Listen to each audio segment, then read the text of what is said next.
Vladimir Putin's throne is shaking. In a rare display of opposition against the Russian president, thousands of people are protesting, calling for his resignation. Russia's Far East is seething in anger over the arrest of a regional governor.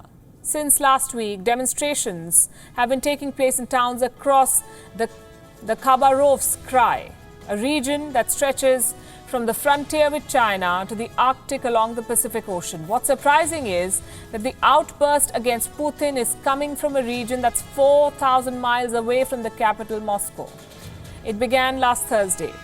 Khabarovsk's governor, Sergei Furgal, was detained and taken to Moscow. He's accused of killing several businessmen nearly 15 years ago, 1-5. The governor denies all charges. If found guilty, he might spend the rest of his life in jail. It is for the court to decide if the man is guilty, but we do ask a question here. Why arrest the man 15 years after his alleged crime? Sergei Furgal is a popular regional leader. The support he has received from his people shows that. He is one of Russia's few provincial leaders who are not associated with the political forces in Kremlin. In 2018, he defeated Putin's United Russia Party candidate to become the governor.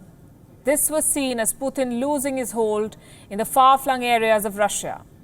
The protesters say this is a political witch hunt and that Furgal's popularity in the region has made Putin nervous. I support the Khabarovsk governor Sergei Ivanovich Furgal, who made the city and region for us. I support the governor because he did everything for us, including orphanages. I am here as a disabled person. He improved the roads. Everything he did was for us. I think it was Putin who removed him. I think that Putin removed him, he says. Such is the support Furgal enjoys. Close to 40,000 people spilled out on the streets of Khabarovsk after his arrest. The arrest comes amid fears of an intense political crackdown in Russia, especially after the recent constitutional reform that will allow Putin to be president for life. One protester fears that Putin will now imprison anybody who could be a threat. I'm sick of it. How much more can we take? We chose our governor and Putin got scared. Now he'll imprison anyone who challenges his authority. He has reset everything. So I'll say this. I'm a free person in my own country and we have the right to be heard.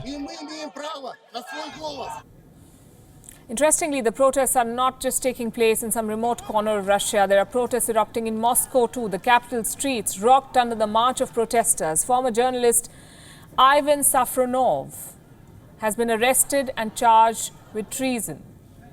In May, he quit his job as journalist. He joined as an advisor at Russia's space agency. Now he's been accused of passing on secrets to the Czech Republic. If found guilty, he faces 20 years in jail. Safronov has denied all these allegations.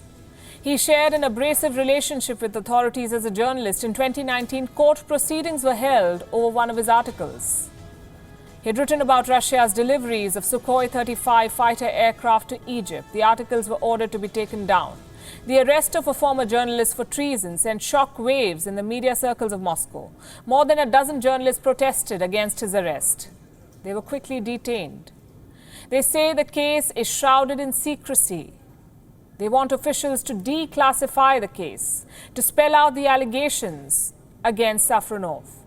A petition has been signed by 55,000 people so far. Safronov's lawyer says the secrecy violates a basic right, the defendant's right to know what is he charged with. Surely there'll be wider ramifications of this case. In short, the threat to freedom of the press. I consider this case to be dangerous for journalism in Russia. The outcome of this case will determine how safely will you be able to write, conduct investigations, report, and speak about what happens in our country. So 2 individuals, 2 protests, 2 cases, and the face of Putin's new Russia is uncovered. Political persecution in a remote province, and the silencing of a journalist who may have known too much. Now Putin is facing the heat. Even before he could get comfortable in the throne, he has made his for life.